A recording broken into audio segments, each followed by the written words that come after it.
बांकीपुर विधानसभा उपचुनाव की गिनती अब कुछ ही क्षणों में शुरू होगी।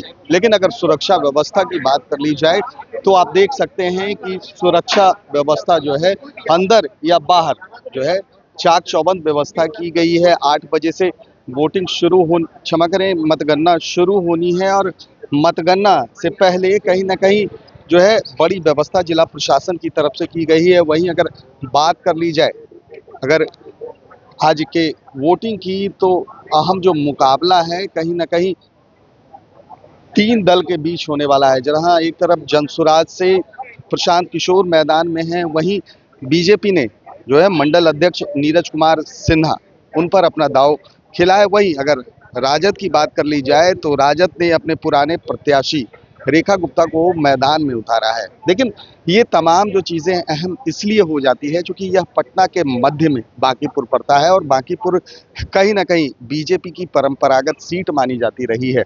लेकिन जिस तरह से लगातार जो है वोट सर्वे जो हुआ उसमें देखा जा रहा है कि प्रशांत किशोर को कहीं ना कहीं बढ़त मिल रही है और उस बढ़त को लेकर जनसुराज के तमाम जो समर्थक हैं या कह सकते हैं खुद प्रशांत किशोर काफ़ी जो है बढ़ चढ़कर जो है हिस्सा ले रहे हैं, बड़े दावे कर रहे हैं। वहीं अगर बीजेपी की बात कर ली जाए तो बीजेपी जिसकी ये परंपरागत सीट रही है लगभग 3.5 दशकों से ये बीजेपी की सीट रही है। चाहे नितिन नवीन की बात कर ली जाए, नवीन किशोर सिन्हा जो उनके पिता रहे हैं उनकी बात कर ली जाए, वो इस पर काबिज होते रहे हैं। और साफ तौर पर देख सकते हैं कि जो पुलिसकर्मी हैं वो तमाम पुलिसकर्मी धीरे धीरे करके इस गेट संख्या 1 पर पहुंच रहे हैं और अब कुछ ही क्षणों में जो है वोटों की गिनती शुरू होगी। आपको बताते चले कि सुबह में 8 बजे से बैलेट वोटों की गिनती शुरू होगी और इस बैलेट वोटों की गिनती के बाद जो 422 केंद्र पर जो मतदान का कार्य किया गया था वो शुरू होगा। 21 टेबल बनाए गए हैं और 21 राउंड में कहीं ना कहीं ये वोटों की गिनती होगी। सबसे अहम ये है कि क्या जो लालू प्रसाद यादव ने एमवाई समीकरण गढ़ा था इसकी बात की जाती है और लगभग 14% के आसपास उन वोटरों की भी यहाँ पर संख्या है। वही अगर बात कर ली जाए ब्राह्मण और भूमियार जो स्वर्ण माना जाता है उनकी अगर बात कर ली जाए तो यहाँ लगभग 14% से ऊपर उन वोटरों की संख्या है, जबकि पिछड़ा अति पिछड़ा मिलाकर कुल 30% वोटर। तो कह सकते हैं कि बांकीपुर का के नतीजे जरूर कुछ घंटे में निकलेंगे, लेकिन तमाम जो दल हैं अपने अपने दावे कर रही है, तमाम जो दल हैं उनके कार्यकर्ता उत्साहित हैं।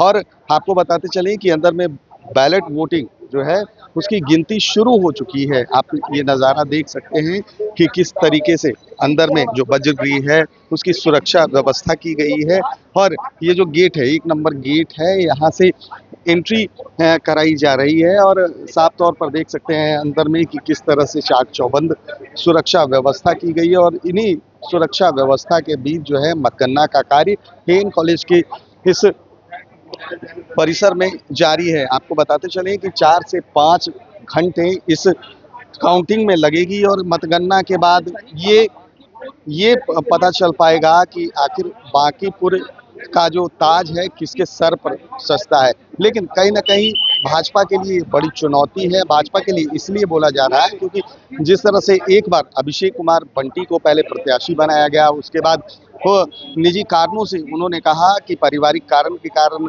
मैं चुनाव नहीं लड़ पाऊंगा। उसी बीच आनन फानन में नीरज कुमार सिन्हा को फिर से प्रत्याशी बनाया जाता है। लेकिन जो आम लोगों में ये खबर जाती है कि प्रत्याशी कहीं ना कहीं उस लायक नहीं है, ना बोलने में सामर्थ्य है। और देख सकते हैं कि प्रशासन पुलिस प्रशासन की गाड़ी लगातार जो है पुलिसकर्मी लगातार जो है यहाँ पर तैनात है और जो 4-5 घंटे का ये समय होगा कहीं ना कहीं दिल थाम देने वाला होगा। चाहे वो राजद की बात कर ली जाए, चाहे वो भाजपा की बात कर ली जाए, चाहे वो जनसुराज की बात कर ली जाए। लगातार प्रशांत किशोर भी जो है आरोप लगाते रहे हैं कि धांधली हुई है।